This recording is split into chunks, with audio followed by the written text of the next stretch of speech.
जादुई short dress. बहुत समय पहले की बात है, बनारस के एक छोटे से गांव जहां दो सहेलियां रिया और प्रिया अभी हाल ही में 10वीं पास करके 11वीं में गई थी।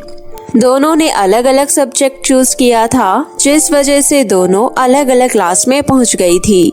लेकिन दोनों की दोस्ती इतनी गहरी थी, अलग क्लास में बैठने के बावजूद वो बहुत अच्छी दोस्त थी। रिया की आर्थिक कंडीशन अच्छी नहीं थी, लेकिन जब भी जरूरत पड़ती तो प्रिया उसकी हमेशा मदद करती। दोनों की दोस्ती बचपन से बरकरार चली आ रही थी, लेकिन 11वीं में दोनों अलग अलग सब्जेक्ट लेने की वजह से अलग अलग क्लास में बैठती थी। लेकिन फिर भी उनकी दोस्ती दिन पर दिन गहरी बढ़ती जा रही थी। ऐसी ही एक दिन की बात है जब दोनों सहेलियां बात कर रही होती है। अरे अब तो तेरे बर्थडे में भी 2 दिन रह गए हैं, 2 दिन बाद तेरा बर्थडे है। हाँ मेरा बर्थडे तो है, लेकिन मैं कुछ ज्यादा खास नहीं बनाऊंगी, क्योंकि तुम्हें तो पता ही है मेरे घर की कंडीशन के बारे में। मेरे पास तुझे देने के लिए एक बहुत अच्छा सरप्राइज है, लेकिन मैं तुझे अभी कुछ नहीं बताऊंगी उस सरप्राइज के बारे में। प्रिया अपनी दोस्त रिया को गिफ्ट में कुछ देना चाहती थी और ये बात प्रिया अपनी माँ से करती है। प्रिया की घर की कंडीशन बहुत अच्छी थी और वो लोग एक नॉर्मल फैमिली से थे, जिस वजह से प्रिया हमेशा अपनी दोस्त रिया की मदद करती है। बर्थडे में केवल 2 दिन रह जाते हैं और वो अपनी माँ से कहती है, माँ मुझे रिया के बर्थडे में रिया को कोई अच्छी सी ड्रेस देनी है, क्योंकि उसके पास बहुत अच्छे कपड़े नहीं है। और तो और वो अपने बर्थडे पर क्या पहनेगी, मैं उसका बर्थडे अच्छा बनाना चाहती हूँ ताकि वो खुश रहे। ठीक है मेरी गुड़िया, मैं तुझे कुछ पैसे दे देती हूँ, तू जाकर रिया के लिए कोई अच्छी सी ड्रेस खरीद ला। प्रिया की माँ प्रिया को कुछ पैसे दे देती है और प्रिया अगले दिन सुबह सुबह मार्केट में निकल जाती है और दुकानों पर सुंदर मॉडर्न ड्रेस पता करती है, लेकिन सभी के रेट बहुत हाई होते हैं और प्रिया के पास कुछ पैसे होते हैं, इसलिए वो कई दुकानें देखती है, लेकिन सभी दुकानों पर रेट बहुत ज्यादा होने की वजह से वो रिया के लिए ड्रेस नहीं ले पाती और मुंह लटकाकर अपने घर वापस आ रही होती है कि तभी उसे रास्ते में एक दुकान दिखती है जिस पर 80% ऑफ होता है। अरे वाह, ये दुकान तो बहुत अच्छी है, 80% ऑफ, इसका मतलब मुझे इतने पैसों में अच्छी ड्रेस मिल जाएगी। प्रिया खुशी खुशी उस दुकान पर जाती है और वहाँ जाकर दुकानदार से कहती है, मुझे मेरी दोस्त के लिए एक मॉडर्न ड्रेस चाहिए, 1 पीस गाउन या कुछ भी जो आपके पास अच्छा हो वो मुझे दिखा दीजिए। मैडम हमारे पास सब पीस शोकेस में लगे हैं, आप इसमें देख सकते हैं और जो भी ड्रेस आपको पसंद आए वो हमें बता दीजिए, हम उसका 80% लेस करके दे देंगे। दुकानदार की दुकान में बहुत अच्छी अच्छी ड्रेस रखी होती है, सभी ड्रेस एक से बढ़कर एक होती हैं। प्रिया बहुत ढूंढती है, उसे अपनी मनचाही ड्रेस मिल जाती है और वो एक काले रंग की शॉर्ट ड्रेस पसंद करती है जो 1 पीस की तरह दिखती है। प्रिया दुकानदार से कहती है, भैया मुझे ये ड्रेस दे दो, इसका 80% लेस करके जितना बनता है मुझे बता दो, मैं आपको पैसे दे देती हूँ और आप इसे पैक कर दो। इस ड्रेस के पूरे 1000 रुपए हैं, ये लो मैं पैक कर देता हूँ। 1000 रुपए? हे भगवान, बहुत महंगी ड्रेस है, आपने तो 80% ऑफ का टैग लगा रखा है। मुझे लगता है इस ड्रेस के पैसे आप पहले ही बहुत ज्यादा लगा कर रख, ताकि लेस करने पर आपको आपकी खरीद तो मिल ही जाए। मुझे नहीं लेनी ये ड्रेस। तुम मुंह लटका कर मत जाओ यहाँ से, क्योंकि मैं अपने कस्टमर को खुश रखता हूँ और तुम्हारे पास जितने पैसे हैं उतने मुझे दे दो और ये ड्रेस ले जाओ। प्रिया का लटका हुआ मुंह देखकर दुकानदार उसे वो ड्रेस दे देता है और प्रिया कहती है, ठीक है मैं आपको 800 रुपए देती हूँ, मेरे पास अभी इतने ही हैं और आपका बहुत बहुत शुक्रिया जो आपने मुझे ये ड्रेस दे दी। प्रिया काले रंग की शॉर्ट ड्रेस खरीदती है और घर ले आती है। उस शॉर्ट ड्रेस के जादू के बारे में ना तो दुकानदार जानता था और ना ही प्रिया, दोनों ही उसके जादू से बेखबर थे। एक दिन की बात है, रिया का बर्थडे होता है। रिया पढ़ने के लिए स्कूल जाती है और प्रिया छुट्टी लेकर उसके घर में एक सरप्राइज प्लान करती है और उसकी माँ के साथ मिलकर उसका घर सजा देती है। स्कूल से पढ़कर आने के बाद जब रिया घर पहुँचती है तो अपना घर सजा हुआ देखकर कहती है, अरे वाह माँ, ये सब आपने किया है। रिया की बातें सुनकर प्रिया और रिया की माँ अंदर कमरे से बाहर आती हैं और रिया को सरप्राइज देती हैं। तभी प्रिया भाग कर जाती है और केक लेकर आती है। ये देखो तुम्हारा सरप्राइज, ये लो तुम्हारा गिफ्ट। अरे वाह, इतनी सुंदर ड्रेस। अब जाओ जल्दी से ये ड्रेस पहन कर आ जाओ। रिया अपने कमरे में जाती है और वो शॉर्ट ड्रेस पहनकर तैयार होकर बाहर आती है। तभी प्रिया और उसकी माँ उसकी खूब तारीफ करती हैं और उसके साथ मिलकर केक कट करवाते हैं। तभी रिया कहती है, थैंक यू सो मच प्रिया, आज तुमने मुझे बहुत खुश किया। तुमने मेरा बर्थडे बहुत अच्छे से मनाया और मैं बहुत खुश हूँ। और माँ, आपने तो मुझे सरप्राइज ही दे दिया, ना तो मुझे भनक लगने दी और ना ही प्रिया का प्लान बताया। बेटा, तू बहुत किस्मत वाली है जो तुझे प्रिया जैसी दोस्त मिली। इतनी महंगी ड्रेस तुझे गिफ्ट में दी है। भला आजकल कौन किसके लिए क्या करता है। अरे बस बस आंटी, आज रिया का बर्थडे है, उसे एंजॉय करने दीजिए। तभी रिया की माँ अंदर से जाकर खाना बनाकर लेकर आती है और दोनों दोस्त बहुत सारी बातें करती हैं और बैठकर खाना खाती है। तभी रिया कहती है, प्रिया मुझे माफ करना, तुमने मेरे लिए इतना अच्छा सरप्राइज प्लान किया, लेकिन मैं तुम्हें तुम्हारे बर्थडे की तरह पहले स्नैक्स फिर बहुत अच्छा खाना और बहुत अच्छा केक नहीं खिला सकती, क्योंकि मेरे घर की आर्थिक कंडीशन अच्छी नहीं है। लेकिन ये रूखा सूखा खाना तुम्हारे सामने रखा है, ये तुम खुशी से खा सको तो खा लो। प्रिया और रिया ये सब बातें कर रहे होते हैं कि तभी उनके सामने बहुत सारे स्नैक्स, बहुत स्वादिष्ट खाना, ड्रिंक आदि आ जाते हैं। ये सब देखकर रिया और प्रिया दोनों ही हैरान हो जाती हैं। ये सब क्या हुआ अचानक? स्नैक्स और ये स्वादिष्ट खाना हमारे सामने कहाँ से आया? हाँ सच में, ये सब जादू कहाँ से हो रहा है? अभी तक तो हमारे सामने साधारण सा खाना रखा था और अब ये ढेर सारा खाना कहाँ से आ गया? दोनों दोस्त आपस में ये सब देखकर हैरान रह जाती है। लेकिन फिर प्रिया अपने घर चली जाती है और रिया अपनी शॉर्ट ड्रेस को उतार कर रख देती है और पूरी रात उस स्वादिष्ट खाने के बारे में सोचती है। अगले दिन रोजाना की तरह प्रिया और रिया स्कूल पहुंचते हैं और दोनों ही उसी के बारे में बात करते हैं। फिर रिया छुट्टी होती ही घर आती है और दोबारा शॉर्ट ड्रेस पहनती है। काश आज खाने में स्नैक्स होते जैसे कल थे तो मैं माँ को भी खिलाती। रिया के इतना कहते ही उसकी जादुई शॉर्ट ड्रेस से बहुत सारे स्नैक्स उसके सामने आ जाते हैं। ये सब देखकर रिया हैरान हो जाती है और तुरंत अपनी माँ को बुलाकर वो स्नैक्स खिलाती है और सारी बात बताती है। बेटा, जो ड्रेस तूने ये पहन रखी है शायद इसी में जादू है। तू सही कहती है, ये ड्रेस जब से आई है तब से जादू हो रहे हैं। चल इसे आजमाते हैं। रिया अपनी जादुई शॉर्ट ड्रेस से फिर से कहती है, काश मेरे ये छोटा सा घर एक बड़ा घर होता तो मेरी माँ और मैं सुकून से रह पाते और हमारे पास कुछ पैसे होते तो हम अपनी कोई दुकान डाल लेते।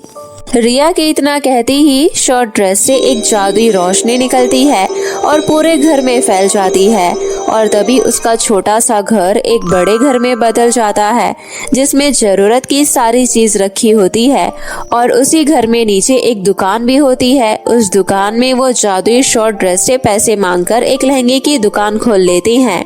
जादुई शॉर्ट ड्रेस का बहुत बहुत शुक्रिया जो वो हमारी जिंदगी में आई और हमारी जिंदगी में खुशियां भर लाई, वरना हमारी जिंदगी में तो हमेशा ही गरीबी ही लिखी थी।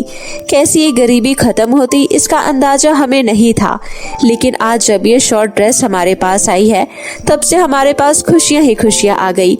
अब मैं और तू मिलकर ये लहंगे की दुकान चलाया करेंगे बेटी और ढेर सारा पैसा कमाया करेंगे।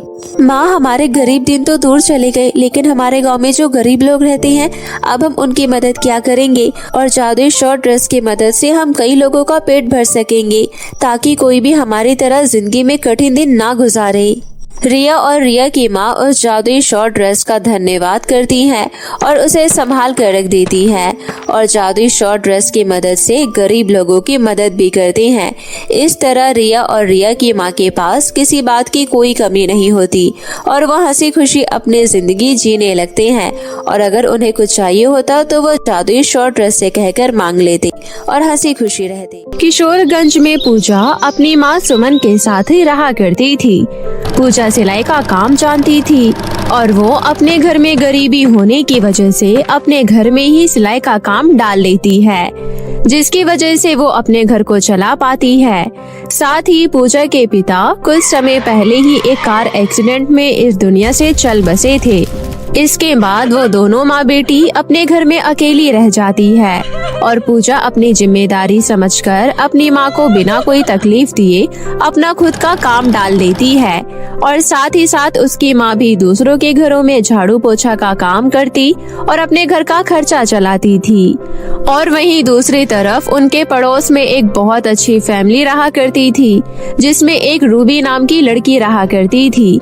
रूबी के पिता एक बहुत बड़े बिजनेसमैन थे, जिनके यहाँ नौकर चाकर काम संभाला करते थे और घर में एक लौती लड़की होने की वजह से रूबी बहुत ज्यादा बिगड़ैल और जिद्दी लड़की थी। पूजा के घर में पैसों की तंगी होने की वजह से पूजा अपने स्कूल की पढ़ाई भी पूरी नहीं कर पाती। वहीं दूसरी तरफ रूबी के पास ढेर सारा पैसा था और वह स्कूल पूरा करने के बाद अपना कॉलेज शुरू कर लेती है। रूबी जब जब कॉलेज से वापस आया करती और पूजा को सिलाई करता हुआ देखती तो उसका कई बार मजाक उड़ाया करती, लेकिन पूजा अपने घर की परिस्थिति से वाकिफ थी, जिसकी वजह से वो उसकी किसी भी बात को अपने मन से नहीं लगाती और ना ही बुरा मानती। पूजा अपने घर में ढेर सारा काम करने के बाद कुछ चैन की सांस लेती और आराम करती। वहीं दूसरी तरफ उसकी माँ घरों में काम करने के बाद दोपहर में आती और 2 रोटी बनाकर अपनी बेटी के साथ बैठकर खाती। वहीं दूसरी तरफ रूबी अपने दोस्तों के साथ बाहर हैंग आउट करती और देर रात घर आया करती। रूबी का एक बेस्ट फ्रेंड राघव था। रूबी और राघव एक दूसरे को बहुत अच्छा दोस्त मानते हैं और साथ में ही रहते हैं। दोनों ही बहुत अमीर खानदान से थे। दोनों के पिता बहुत बड़े बिजनेसमैन थे, जिस वजह से दोनों की आपस में बहुत बनती। कॉलेज के सभी बच्चे रूबी और राघव से दोस्ती करने की कोशिश करते। राघव मन का साफ और अच्छा इंसान था।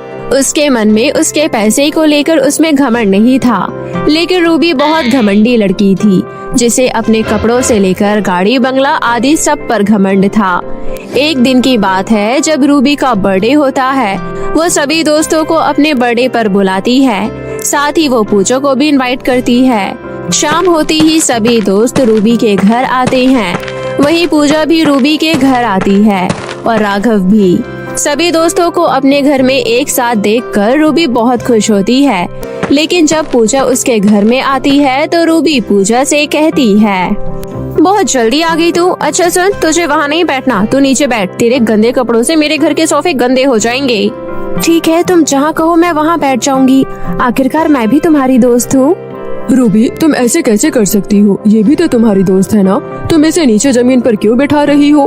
तुम्हारे घर के सोफे गंदे तो नहीं होंगे? तुम इसे अभी कभी ऊपर बिठाओ, वरना मैं यहाँ से चला जाऊंगा। मुझे ये सारी चीज बिल्कुल नहीं पसंद। राघव, तुम अपने काम से काम रखो। मैं ऐसी लड़कियों को ऐसी ही रखती हूँ। तुम्हें पता है ये कितनी गरीब घर से है? इसके पास पहनने के लिए यही कपड़ा था जो ये पहन कर आ गई। अब ये मेरी पूरे दोस्तों के ग्रुप में मजाक उड़वाएगी। तुम ये सब अच्छा नहीं कर रही रूबी। या तो तुम इसको नहीं बुलाती, और तुमने बुलाया है तो इसको सही से बिठाओ। चलो ठीक है। रूबी राघव के साथ अच्छी दोस्ती रखने के लिए पूजा से अच्छा बर्ताव करती है और उसे अच्छे से पार्टी एंजॉय करने देती है। और वही राघव पूजा से बात करके बहुत खुश होता है, क्योंकि पूजा को बहुत सारी नॉलेज होती है, साथ ही उसके पास बहुत सारी स्किल्स भी होती है। राघव उसकी स्किल्स के बारे में सुनकर उससे कहता है, तुमने अपनी छोटी सी उम्र में इतना सारा काम सीख रखा है। मैं तुम्हारे इस काम को आगे बढ़ाना चाहता हूँ। तुम चाहो तो तुम मुझे कुछ सैंपल दिखा सकती हो। मैं अपने पापा से कहकर तुम्हारे लिए बहुत अच्छा ऑफर निकलवा सकता हूँ। बहुत सारी कंपनी हमारे साथ डील करती है और तुम चाहो तो उनकी कंपनी में जाकर ऐसा ब्यूटिशियन काम कर सकती हो। मुझे यकीन नहीं आ रहा कि तुम रूबी के दोस्त हो। रूबी बहुत अलग है, उसमें बहुत घमंड है। ना ही वो अच्छे से बात करती है और ना ही किसी की इज्जत करती है, पर तुम बिल्कुल अलग हो। उसे छोड़ो, वो बहुत अलग है। तुम बताओ, तुम कंपनी में काम करना चाहोगी? राघव, मेरे घर में बहुत गरीबी है और मैं छोटे से घर में अपनी माँ के साथ अकेले रहती हूँ। बहुत पहले मेरे पिताजी गुजर गए। इसके बाद इतनी सारी जिम्मेदारियाँ उठाने के लिए मेरी माँ और मैं तैयार हो गए, लेकिन आज भी घर में कभी भी राशन खत्म हो जाता है और हमें भूखे पेट सोना पड़ता है। इतना अच्छा ऑफर तुम दे रही हो तो मैं मना नहीं करूँगी। मैं तुम्हारी प्रॉब्लम समझ सकता हूँ और मैं तुम्हें सॉल्यूशन भी देना चाहता हूँ, इसलिए अब तुम मेरे दिए हुए एड्रेस पर कल पहुँच जाना। पार्टी में सभी बहुत एंजॉय कर रहे होते हैं। रूबी राघव को पूजा से बात करता हुआ देखकर बहुत जलती है और मन ही मन कहती है, इस राघव की हिम्मत कैसी हुई जो इसने मुझे मेरे बर्थडे वाले दिन इग्नोर किया। मैं इससे बदला जरूर लूंगी और साथ ही इस पूजा से भी। देखो तो जरा कैसे चिपक चिपक के उससे बात कर रही है।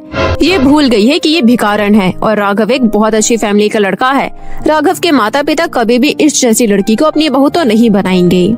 अगले दिन सुबह होते ही पूजा सुबह सुबह तैयार होकर राघव के बताए हुए एड्रेस पर जा रही होती है और राघव भी उसे रास्ते में ही मिल जाता है। राघव उसे अपनी गाड़ी में बिठा कर ले जाता है। वहीं पास में से गुजर रही रूबी की गाड़ी जिसमें रूबी बैठी होती है और वो राघव और पूजा को एक साथ देख लेती है। सही कहते हैं, आजकल किसी को भी लोग पकड़ लेते हैं बात करने के लिए। अब राघव को ही देख लो, मेरी जैसी इतनी सुंदर और अच्छी लड़की इसको पसंद नहीं आई और ये इस भिखारन के पीछे कितना खुश है। और ये तो देखो कितनी महंगी गाड़ी में इसको बिठा कर लेकर जा रहा है। साथ ही साथ उस पागल लड़की को भी अकल नहीं आई कि वो इतनी बड़ी गाड़ी में बैठकर आगे क्या करेगी। ना तो उसके पास पैसे हैं और नहीं उसकी माँ दहेज दे पाएगी। राघव और पूजा राघव के पिता की कंपनी में पहुँचते हैं। वहाँ जाकर राघव बहुत सारे सैंपल दिखाता है और पूजा के बारे में बताता है। सारे सैंपल्स देखकर राघव के पिता कहते हैं, अरे वाह बेटा, ये तो बहुत अच्छी ड्रेस है। इन ड्रेस को बनाने के लिए बहुत एक्सपीरियंस लोग चाहिए होते हैं। तुमने इतनी छोटी सी उम्र में इतना सब कुछ कैसे सीख लिया? अंकल, गरीबी सबको सिखा देती है। इतनी बातें होने के बाद राघव के पिता राघव को एक एड्रेस देते हैं और वहाँ पर पूजा को ले जाने को कहते हैं। इस एड्रेस पर पहुंचकर अपने ये सारे सैंपल दिखा देना और साथ ही साथ मेरा नाम बता देना, तो तुम्हें उस कंपनी में हायर कर लेंगे और तुम्हें बहुत अच्छा खासा पैसा भी मिलेगा। राघव और पूजा बहुत खुश होते हैं और साथ में गाड़ी में बैठकर उस कंपनी में जाते हैं।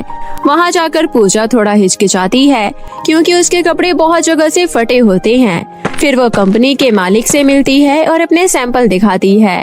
सारे सैंपल देखकर कंपनी का मालिक बहुत खुश होता है और कहता है, अरे वाह राघव, तुम इतनी अच्छी समझदार लड़की मेरे पास लाई हो। मुझे ऐसे एम्प्लॉयज की जरूरत है। कंपनी का मालिक पूजा को पूरे 20,000 रुपए का ऑफर देता है और उसे अपने यहाँ काम पर रख लेता है। पूजा बहुत खुश होती है लेकिन अपनी गरीब स्थिति के बारे में कंपनी के मालिक को बताती है। ये सारी बातें सुनकर कंपनी का मालिक तुरंत ही उन्हें एक बहुत अच्छा घर दिखाता है और उसे घर की चाबी दे देता है।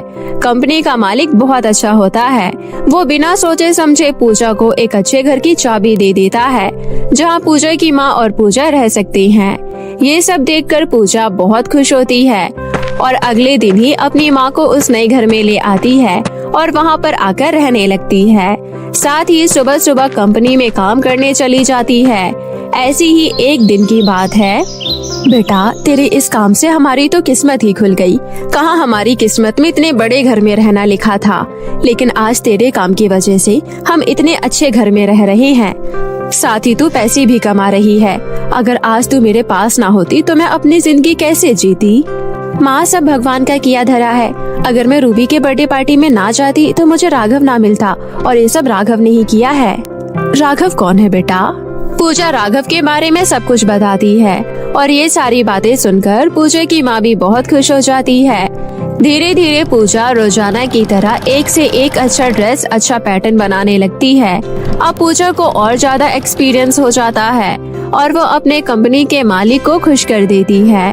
कंपनी का मालिक बहुत खुश हो जाता है और साथ ही उसकी सैलरी भी बढ़ा देता है। कुछ दिनों बाद राघव पूजा से उसे कंपनी में मिलता है और कहता है, पूजा, मैं तुम्हारे एफर्ट्स देखकर बहुत खुश हूँ। तुमने अपनी माँ को अपने साथ इतने अच्छे से रखा हुआ है। तुम्हारी जितनी उम्र में मैंने कुछ भी नहीं किया था, लेकिन तुम तो कई हजारों काम कर रही हो।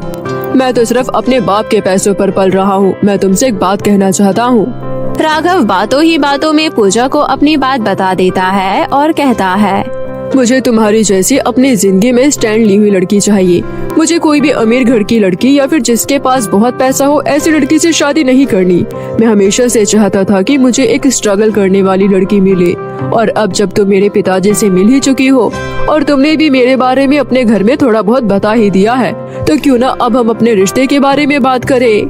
दोनों एक दूसरे को चाहते थे लेकिन कोई भी पहल नहीं कर रहा था। लेकिन राघव ने हिम्मत जताकर पूजा को सारी बातें बता ही दी। इसके बाद दोनों अपने अपने घर में बात करते हैं और अपनी अपनी फैमिली को मनाते हैं। पूजा अपनी माँ को सारी बात बताती है तो पूजा की माँ कहती है, बेटी, तुझे नहीं लगता राघव बहुत अमीर है? तुम दोनों में पटरी खाएगी भी या नहीं? शादी का रिश्ता बहुत अनमोल होता है और बहुत नाजुक भी। लोग बहुत जल्दी पैसा गिनवाने लगते हैं। तुम सोच लो, सोच समझकर फिर बताओ। माँ, राघव घमंडी नहीं है, उसने ही मुझे ये सारा काम दिलाया और वो मुझे दिल से चाहता है, तभी वो मुझे आज प्रपोज करा था। वरना वो चाहता तो वो भी बाकी लोगों की तरह अपने घमंड से बुरी भली बातें कहता और मुझे भगा देता, क्योंकि उसके पीछे हजारों लड़कियां पड़ी है, लेकिन उसने सिर्फ मुझे चाहा। पूजा अपनी माँ को समझाती है। वहीं दूसरी तरफ राघव भी अपने पेरेंट्स को मनाता है। पिताजी, आपने तो पूजा को देखा ही है, वो बहुत अच्छी लड़की है। साथ ही उसने अपने स्किल से बहुत अच्छा काम भी करना शुरू कर दिया है। वो हजारों कमाती है। मैं हमेशा से एक अच्छी लड़की से शादी करना चाहता था, न कि अमीर लड़की से। अब वो मुझे मिल ही गई है, तो आपको मेरे लिए अब शादी के बारे में सोचना चाहिए। हाँ धर्मपत्नी, इसने तो सच में बहुत अच्छी लड़की अपनी दोस्त बनाई है और अब उसी से शादी करना चाहता है। मैं इसके डिसीजन से खुश हूँ और मैंने वो लड़की खुद देखी भी है। बहुत सीधी और बहुत अच्छी है। उसमें किसी बात का कोई घमंड नहीं है और ना ही कोई लालच। अगर इतनी अच्छी लड़की हमारी बहू बन जाए तो इससे अच्छी बात क्या होगी। दोनों की फैमिली मान जाती है और एक दिन दोनों की फैमिली मिलती है और शादी की डेट फिक्स कर लेती है। कुछ दिनों बाद पूजा और राघव की शादी होती है। ये बात रूबी को पता चलती है। आखिरकार भिखारी ने उसको कैसे भी अपनी जाल में फंसा ही लिया। मैं जानती थी ये गरीब लोग अपने आप को अमीर ऐसे ही बनाते हैं। उनके पास तो खुद कुछ होता नहीं और जब देने की बात आती है तो रो कर दिखा देती हैं। और लड़का भी इनकी बातों में आ जाता है और तुरंत ही शादी करने की बातें हो जाती है। लेकिन मैं भी कम नहीं, मुझे राघव बहुत पसंद है।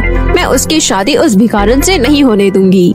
शादी का दिन नजदीक आ जाता है। पूजा अपनी माँ के साथ शॉपिंग कर रही होती है कि तभी वहाँ पर रूबी पहुँच जाती है। अरे वाह, शादी की शॉपिंग बड़ी जोरों शोरों से चल रही है।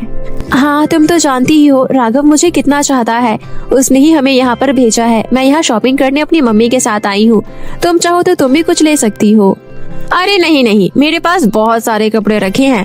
मैं तेरी शादी की हर इवेंट पर एक से बढ़कर एक ड्रेस पहनूंगी, चिंता मत कर। रूबी के दिमाग में कोई आइडिया नहीं आता और वो अपने शातिर दिमाग से राघव को फोन लगाती है और पूजा के लिए भड़काती है।